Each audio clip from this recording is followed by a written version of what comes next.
시청자 여러분 안녕하십니까? BOA 모닝뉴스 시작합니다.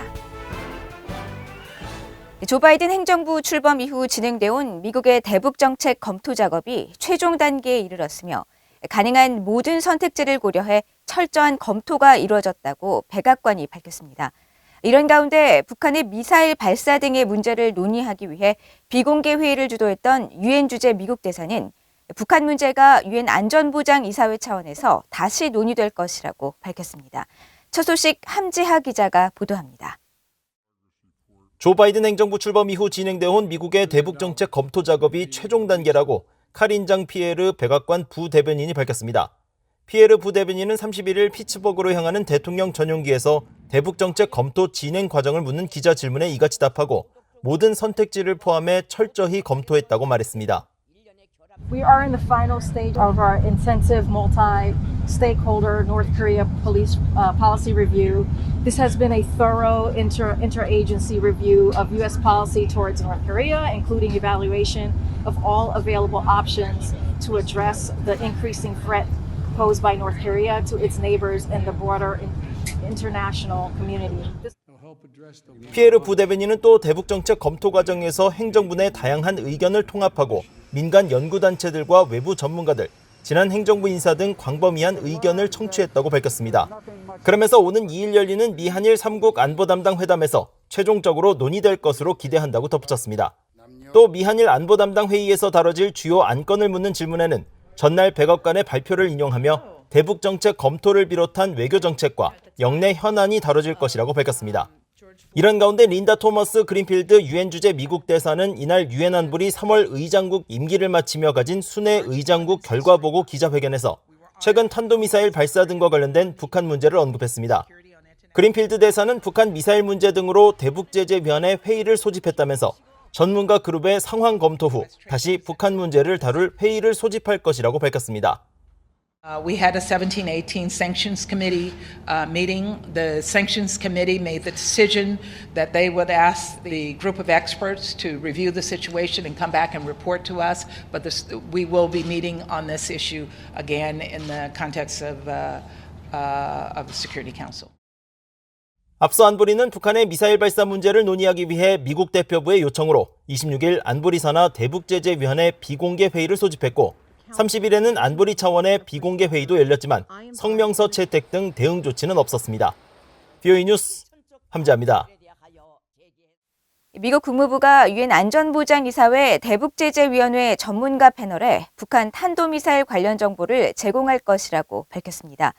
북한 미사일 활동에 대한 유엔의 조사에 적극적으로 협력하겠다는 설명입니다. 조상진 기자가 보도합니다.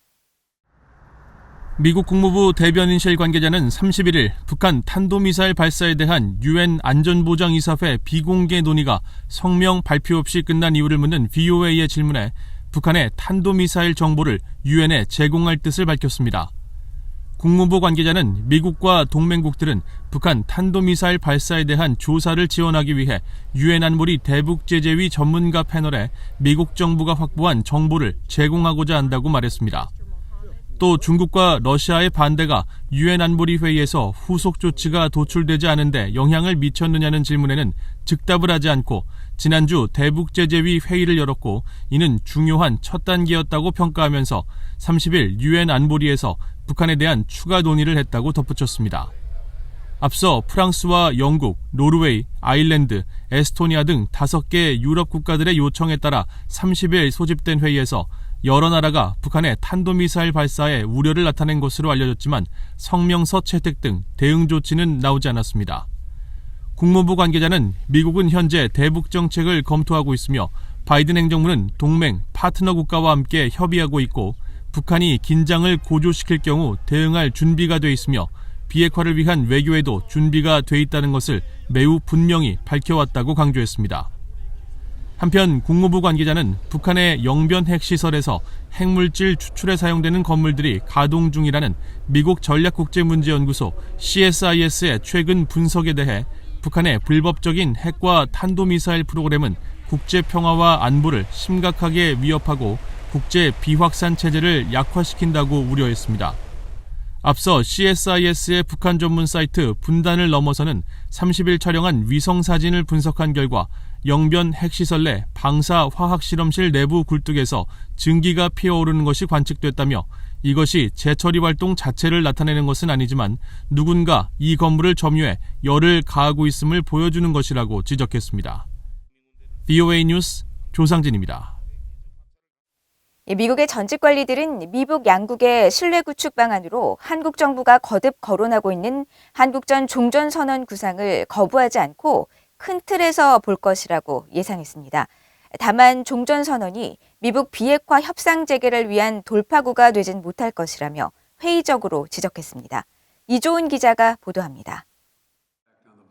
막바지 단계에 접어든 조 바이든 행정부의 대북 정책 검토를 최종 조율하기 위한 미한일 3국 안보보좌관 회의를 앞두고 한국은 문재인 정부의 한반도 평화 프로세스 구상의 핵심인 한국전쟁 종전선언을 또다시 거론했습니다. 정의용 한국 외교부 장관은 31일 종전선언과 관련해 미국도 좀 더 긍정적으로 검토해주길 기대하고 있다며 북한도 많은 관심을 갖고 있는 것으로 알고 있다고 말했습니다. 종전선언은 미북 관계 개선을 위한 효과적인 신뢰 구축 단계가 될 수 있다는 겁니다.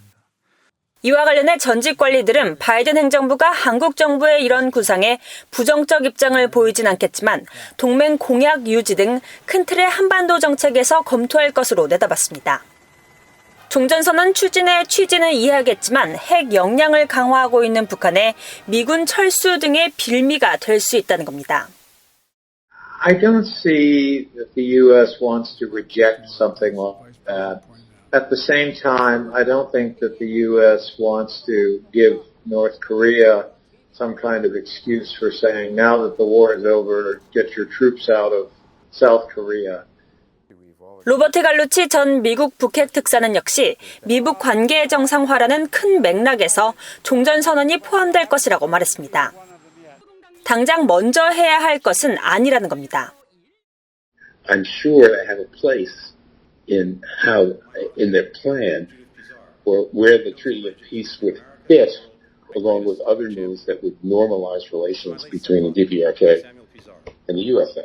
And I'm imagining that the Biden administration response to the ROK's recent observations on the desirability of such a treaty would be put in the context of an overall settlement with the North and the re-engagement.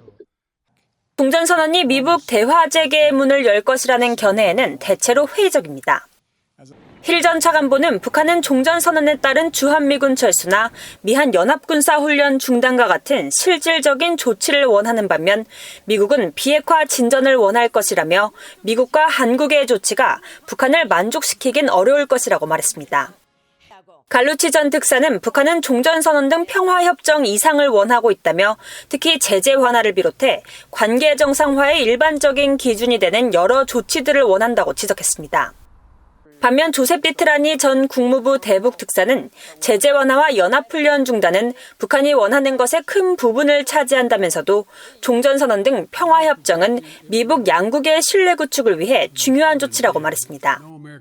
이런 가운데 토니 블링컨 국무장관은 지난 10일 하원 청문회에 출석해 한국전 종전선언 시점과 관련해 한국과 일본 등 동맹국은 물론 미국의 안전보장이 우선이라면서 시기상조임을 우회적으로 밝혔습니다. Well, first and foremost, we have to make sure that we are doing everything we can to advance the security of our allies and partners, starting with South Korea as well as Japan, working toward denuclearization of the Korean Peninsula. 북한의 비핵화 선결 전 종전선언이나 평화협정 체결 자체에 대한 워싱턴주야 일각의 부정적 견해도 여전합니다.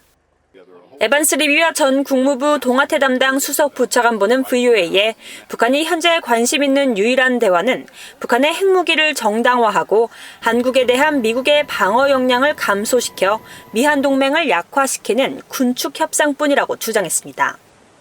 리비아 전 수석 부차관보는 그러면서 미국 정부가 핵으로 무장한 북한과 평화를 선언하거나 평화협정을 체결할 것이라고 믿긴 어렵다고 단언했습니다. VOA 뉴스 이존입니다. 최근 북한 김정은 국무위원장의 전술핵 고도화 발언에는 선제 공격의 의도가 내포돼 있다고 미국 전략사령부 고위관리가 밝혔습니다.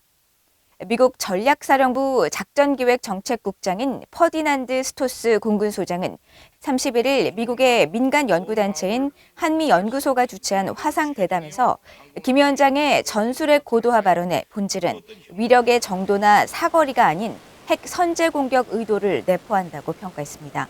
스토스 소장은 또 북한의 잠수함 발사 탄도미사일 SLBM의 역량과 관련해서는 북한이 시험을 통해 수중 발사 역량을 과시했지만 완전한 실전 역량은 아직 검증되지 않았다면서 다만 북한이 2019년 공개한 로미오급 개량형 잠수함의 경우 한반도 연안에서 충분한 핵 위협을 제기할 수 있어 움직임을 예의주시하고 있다고 밝혔습니다. 북한 당국의 전례 없는 신종 코로나 바이러스 방역 봉쇄 조치로 북한 주재 외국 외교관들이 대부분 떠나 현재 평양에는 9명의 대사만 남아 있으며 심각한 의약품과 생필품 부족을 겪고 있다고 주북 러시아 대사관이 밝혔습니다. 주북 러시아 대사관은 이를 SNS 사회 연결망 서비스를 통해 북한 당국의 강력한 신종 코로나 바이러스 봉쇄 조치로 인한 어려움을 전하면서 현재 9명의 대사와 4명의 임시 대사 대리만 남아 있으며 대다수 대사관의 인원과 기능도 최소한으로 축소됐다고 밝혔습니다. 이어 영국과 독일, 이탈리아, 프랑스 등 12개 공관들은 모두 폐쇄됐고 국제인도주의기구의 외국 직원들이 모두 떠났거나 철수 중이라면서 평양에는 현재 외국인이 290명도 채 되지 않는다고 전했습니다. 주북 러시아 대사관은 북한 당국의 전례 없는 전면 제한과 의약품, 생필품의 심각한 부족 상태, 의료 취약 문제 해결 방안 부재 등을 모두가 이겨낼 수 있는 것은 아니라면서 평양을 떠나는 외국인들을 이해할 수 있다고 밝혔습니다. 미국인 중 북한 핵 문제가 미국의 안보에 강한 우려를 제기한다고 응답한 사람이 전체 절반 정도를 차지하는 것으로 나타났으며 바이든 행정부 출범 이후 소폭 감소한 것으로 조사됐습니다. AP통신과 미국 시카고대 여론연구센터가 31일 발표한 여론조사에 따르면 지난달 26일부터 29일까지 미국인 1,166명을 대상으로 조사한 결과 북한의 핵 프로그램을 강하게 우려한다고 답한 비율은 전체 46%로 나타났습니다.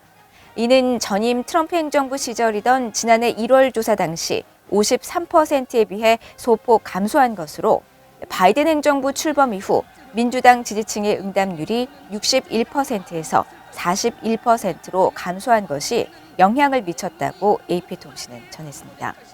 한편 미중 갈등이 계속되는 상황에서 중국의 전 세계 영향력에 관한 조사에서 강한 우려라고 답한 미국인의 비율은 지난해 48%에서 올해 54%로 증가해 중국에 대한 미국인들의 우려가 더욱 커지고 있음을 보여줬습니다. 이상으로 BOA 모닝뉴스를 마칩니다. 시청해주신 여러분 고맙습니다.